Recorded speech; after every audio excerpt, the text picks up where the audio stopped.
Hey guys, welcome back. Today's video is going to be all about how to handle rejection. And make sure that you stick around until the end because I'm going to give you a special tip on how you can look at rejection a little bit differently. Stay tuned.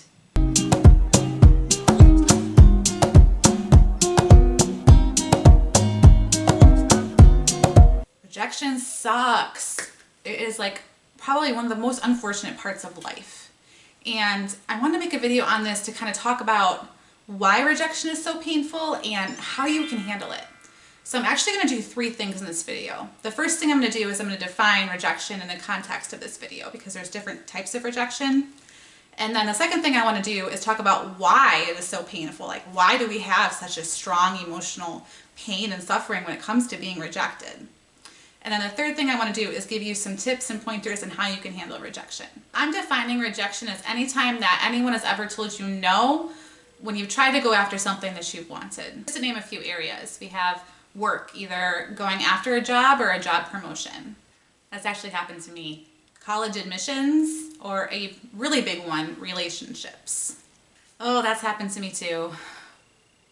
A few times. Y'all messed up. And as painful as it is, it's one of those parts of life that we've all experienced. Like, we've all been rejected in some way. There are other types of rejection too that I didn't list off, self-rejection being a big one, and I do plan on making a video in the future about self-rejection. But for the purposes of this video, I'm going to be talking about rejection in terms of professional rejection, so like rejection at work and relationships. Rejection causes a lot of emotional pain, and the reason for this is because the emotion that rejection elicits is shame. If you're not familiar with what shame is the emotion that says that I am bad. It's different from guilt. Guilt says that I did something bad. Shame means that I am bad. And that's often our initial reaction when we're rejected, right? We think that it's something that we did, like we're not enough, we're bad, we did something wrong, we messed up somehow. And it can hurt a lot. Of all of the emotions, I think shame is one of the most painful ones that we can experience as people.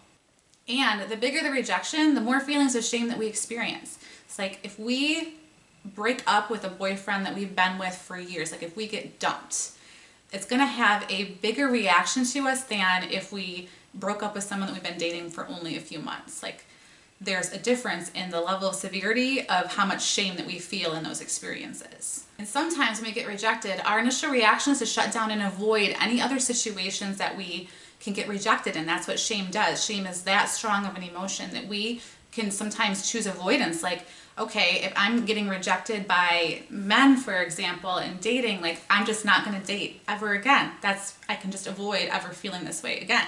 It's something that we have to learn how to deal with because it is a fundamental truth of life. It is going to happen. The second reason why rejection hurts so much is because we don't have any control over it. As people, we like to have control over what's going on in our life, right? So when we're rejected, it's often coming from another person. And you know, as I've said in several other of my videos, as is a very true thing in life, we can't control other people. And believe me, this is one of the areas that I wish we could control other people because rejection sucks. And it's really hard. And sometimes in this situation, our initial reaction is to try to force people into things that they don't want to do. And when we do that, the outcome can actually be worse. It can lead to a lot of feelings of resentment on behalf of the other person. So what can we do? The first thing we can do is we can give ourselves permission to feel upset. You just got rejected. It hurts. It stinks. You had your hopes up about something and then it fell through. So take a day. Take several days if you need to. Allow yourself to feel where you're at. It is absolutely okay to allow ourselves to be upset about something that's upsetting. Like, you're allowed to do that. The trick is not to stay stuck in that place. But if you need to take time to cry it out, to feel it out, take some time, take a few days to do that for yourself. That is okay. We just don't want to stay stuck there because we have the ability to acknowledge how we're feeling and move forward, right? We don't want to slip into this denial or, like I said before, that avoidance cycle of not putting ourselves out there again because that's not how we're going to achieve our goals. The second thing is to surround yourself with supportive people. I think one of the reasons that rejection can be so painful is because as humans, we really crave connection. And when we get rejected, our way of trying to get connection gets shut down. And when we surround ourselves with supportive people, people that accept us, people that know what's going on, people that aren't going to reject us, we can kind of have that corrective experience of learning how to trust again. We are social creatures. We crave connection. And when that need doesn't get met, it can really, really hurt. So surround yourself with people that are able to meet that need for you and validate your experience. Number 3 is to give yourself time to process it, especially if it's a really big rejection, such as like the end of a relationship or losing the job that you've had for 10 years. Sometimes when we get dumped or a relationship we have with someone else ends, our initial reaction is to go out and try to lick our wounds, right? And a common way that that gets done is by having like a rebound relationship. And the problem with rebound relationships is that we're not giving ourselves any time to process the relationship that just ended.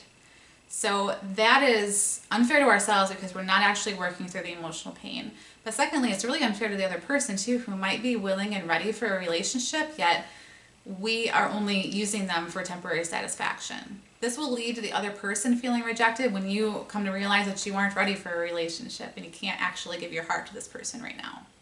Really, in the end, all you're trying to do is put a Band-Aid on a gaping wound. It doesn't work. The next thing is to not base your self-esteem needs on the need for approval.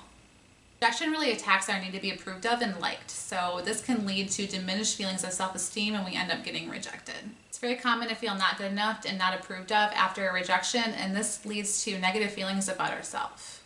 Know that this is not the case. Rejection is a side effect of putting ourselves out there, having courage. You're choosing courage, you're choosing bravery, you're choosing to put yourself out there, and that is awesome. And unfortunately, rejection is just a negative side effect of that. Doesn't mean it's going to happen every time that you put yourself out there. Absolutely not.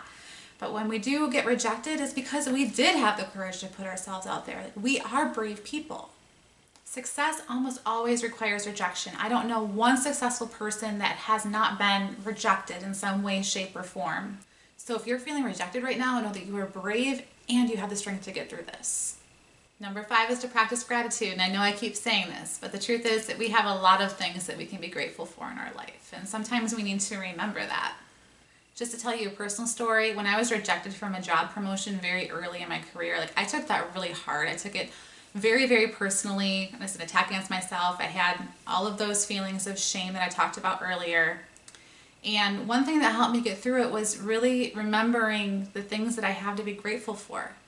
I still have a job, for one, and then I have a beautiful son. I have things in my life. I have great friends, great family, things that I have to be grateful for. And even though it really sucked to not get that job promotion that I really, really wanted, I still had a lot of other things that I was able to be grateful for in my life. And gratitude won't take the suck out of rejection, but it will help you put things in better perspective.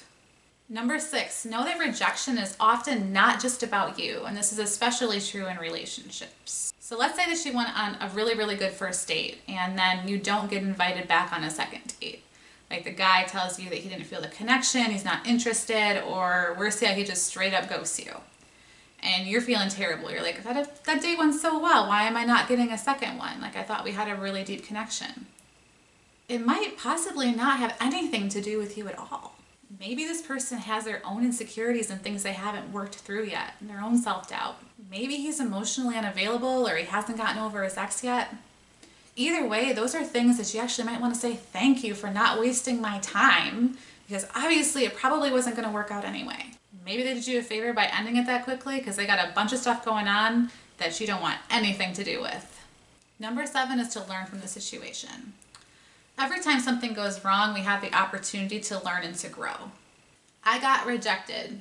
What is it that I can do in the future to not have this happen to me again? What am I able to learn from this experience? What is it that I can improve my chances the second time around of not getting rejected again? And this only works if you're willing to not fall into that cycle of avoidance. Being able to learn from rejection and then choosing to not ever put yourself out there again doesn't work. Learn what you can and then choose to have the courage to put yourself out there again. So I hope those tips are really helpful in learning how to handle and roll with rejection. Now I wanted to give you this different idea or perspective to look at rejection because this is something that's really helped me when I've been feeling rejected. So this tip is to kind of reframe or rethink on how we experience rejection. So if you're struggling with taking rejection super personally and having a hard time working through it, try to look at it this way. I went after something that I wanted, and not only was that really courageous and was it really, really brave, I got rejected. And that sucks, that's hard. And who really is losing out in the long term? Like, I'm an awesome, great, fantastic person, and I was open and willing to give myself to someone else. I'm a hard worker. I know that I can handle the job, and they decided to give this promotion to somebody else. Who really lost out here? Like, I know that I am a one-of-a-kind, valuable, unique person, and I'm not replaceable. So rejecting me, yeah, it's gonna hurt me for a while. Might take me a while to bounce back from this. However, I will bounce back from this. And who's really lost out in the long run? Someone that could have had something really great, right? So try not to think about it as something that you lost out on, but something the other person lost out on, because you're awesome. So I hope you guys enjoyed this video on rejection and how to handle rejection. If you have any comments, leave them in the comment box below. Make sure that you give this video a thumbs up and hit the subscribe button as well. And I will see you in the next video.